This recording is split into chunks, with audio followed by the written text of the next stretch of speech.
85e du nom, c'est ça hein? Oui, c'est ça. Bonjour. Camille. Bonjour. On peut l'applaudir d'ailleurs, vous tous qui êtes dans le studio. Enfin une Miss Ch'ti. Ouais. Parce qu'on n'en avait jamais eu avant vous. Hein. Bah non. Vous savez ça? Bah oui, après il y a eu des picardes, mais... Oui, c'est pas tout à fait pareil. Hein. C'est pas du 6-2 ou du 5-9. Hein. Mais vous savez que c'est pas facile quand même d'inviter une Miss France. Parce que depuis hier, une question terriblement grave me taraude, Pascal. Mais qu'est-ce que je vais mettre? J'ai rien à mettre. Qu'est-ce que je vais porter pour recevoir Miss France? Bah, évidemment, je voulais pas briller à ses côtés. Parce que à part le poids qu'on a à peu près en commun, tout le reste, on l'a pas. Hein. J'ai pas ses cheveux, magnifiques, ses yeux très beaux. Je ne fais pas 1m80, ne parlons pas de son âge. Ah si, on a un point commun quand même, on est de la même région, mais vous êtes de 62, vous êtes de Coulogne, à côté de Calais. Moi je suis de 59, de Denain, donc ça s'arrête là. Ah oui, parce que vous êtes lilloise aussi. Mais qu'importe l'enveloppe, je me suis dit quand même que j'allais oser poser toutes les questions qui me taraudent, même si Pascal vous regarde avec des yeux émerveillés depuis tout à l'heure et qu'il a déjà oublié mon nom, même si le public est subjugué, séduit, déjà totalement acquis à votre cause, j'oserai toutes les questions, Camille. Du genre, dormez-vous avec des pyjamas pilou-pilou? Oui, l'hiver. Est-ce que ça vous arrive d'aller à la piscine sans vous épiler? Non. J'ai rien dit. Non. Est-ce que vous avez encore le droit, en étant Miss France, de vous avachir dans votre canapé préféré, de regarder votre série préférée en mangeant des chocolats ou de la crème glacée? Bien sûr, parce qu'en plus j'ai des fans qui m'offrent toujours des chocolats qui sont très gentils avec moi et en même temps qui sont très méchants parce que c'est assez cruel. Et j'ai la chance aussi d'avoir un très grand canapé dans mon appartement. Donc oui, je m'avachis et je regarde des séries. Je m'y attendais, en plus elle n'est pas. Qu'est-ce Elle a qui s'est été pas- élue Miss France, moi je peux Mais répondre oui, à ça. mais au moment où vous découvrez, au moment où vous l'apprenez. En plus, c'est Patrick Bruel qui vous l'apprend. Il était passé quelques semaines avant chez nous dans la région. Comment ça se passe dans votre tête? Eh ben, je vais raconter depuis le début parce que quand on est arrivé, on est 33 et on sait que finalement, que pour notre prestation le soir même, il y en aura déjà 12 qui seront sélectionnés. Donc c'est que les autres verront leur aventure se terminer comme ça. Et donc en fait, au début, on se dit, mais si je suis pas dans les 12, ça va être horrible quoi, parce que on va plus me voir après, ma mère elle va être devant sa télé, elle va voir toutes les autres En pleurant. sauf moi. Et donc du coup je voulais juste être dans les 12. Quand je suis arrivée dans les 12, à partir de ce moment-là en fait tout mon stress est tombé. Et je me suis dit il faut juste que je profite du moment présent et c'est ce que j'ai fait et je pense que c'est ça qui a joué en ma faveur aussi. Est-ce qu'on vous a raconté qu'il y avait toute une région, la région Nord-Pas-de-Calais, qui s'était mobilisée pour vous? Oui, j'ai eu beaucoup de chance et je pense que je leur dois beaucoup parce que c'est vraiment grâce à eux finalement que j'ai été élue et je les en remercie parce que je m'en suis rendu compte, j'ai été une des Miss qui avait le plus de soutien au niveau des médias, au niveau de la presse. J'ai fait beaucoup de radio avant quand j'étais encore candidate et c'est une vraie chance que j'ai. Voilà, c'était leur premier succès, vous l'avez découvert sur France Bleu Nord. Vous êtes dans cette émission spéciale avec Miss France. Miss Univers, c'était en janvier dernier. On vous avait suivi à ce moment-là d'ailleurs, il y avait Antoine Sava qui était parti à Miami, le Vénard, il avait pu remettre des tons. Qu'est-ce qui, enfin, ce que vous en gardez, on a senti qu'il y avait quand même un peu d'amertume ou de frustration après l'aventure, Non, non? ça c'est ce qui a été retranscrit, mais en fait pas tellement, parce que moi je regarde une expérience inoubliable, vraiment très très enrichissante. Aujourd'hui, je peux dire que j'ai des copines un peu partout dans le monde, parce que c'est vraiment le cas.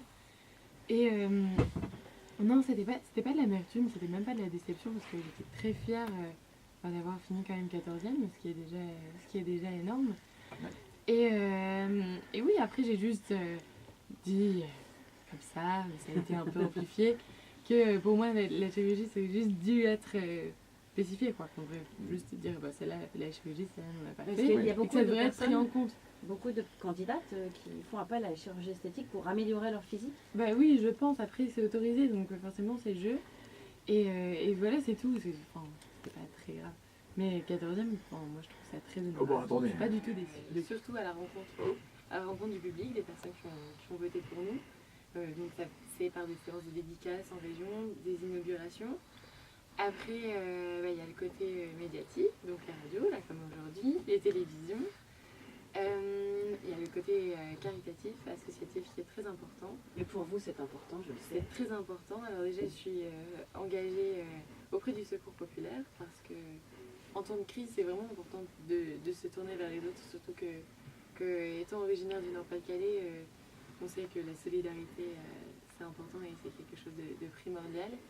Et ensuite, je suis aussi engagée auprès de la Fondation AVEC, qui lutte contre le cancer et qui s'occupe de l'aménagement de soins de support pour l'amélioration du quotidien des personnes atteintes de cancer, justement, qui sont en chimiothérapie.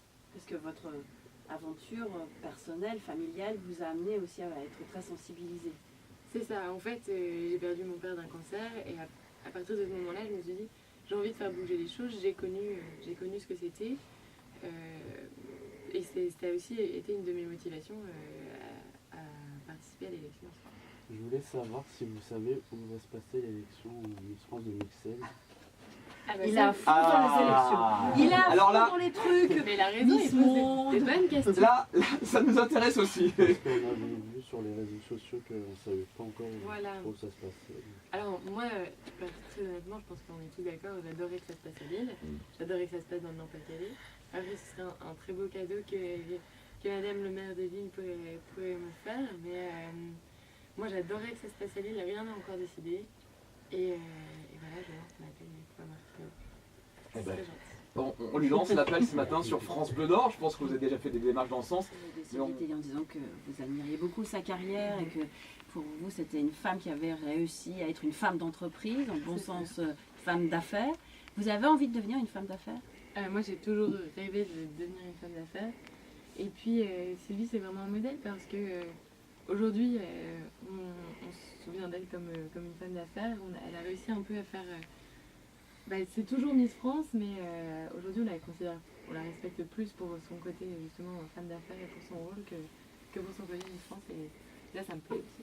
Est-ce que vraiment vous voyez reprendre vos études? Ah oui. Réellement? Très honnêtement, je me suis dit que même si à la fin de l'année, je me disais, bon, allez, les trucs, c'est bon, il faut absolument que je la prenne parce que Miss France, ça vaut pas un diplôme. Et puis surtout avec la conjoncture, je pense qu'il faut vraiment que j'ai un diplôme, quoi. Donc vous gardez vraiment la tête sur les épaules, parce que le monde des médias vous a pas aveuglé, le monde des magazines non plus. Je suis une belle fille. C'est génial, on peut vous applaudir. Merci beaucoup. On va passer cette demi-heure à nos côtés. On va vous libérer parce que je sais que vous êtes très attendu ici dans la région Nord-Pas-de-Calais. Vous partez dans l'Oise, vous l'avez dit ensuite, et partout en France. Vous revenez ici quand vous voulez. Vous êtes chez vous. C'est une invitation. C'est une invitation. Merci beaucoup Camille, à très bientôt. Merci. Au revoir.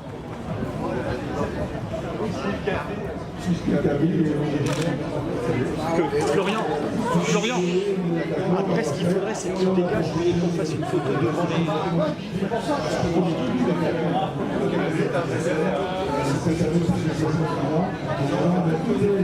Tout ce que je peux aujourd'hui, ça c'est vraiment pour le populaire. Et pour l'extraordinaire, c'est la force, la grande rencontre, la bagagerie qu'on vient de vacances. Pour les personnes qui sont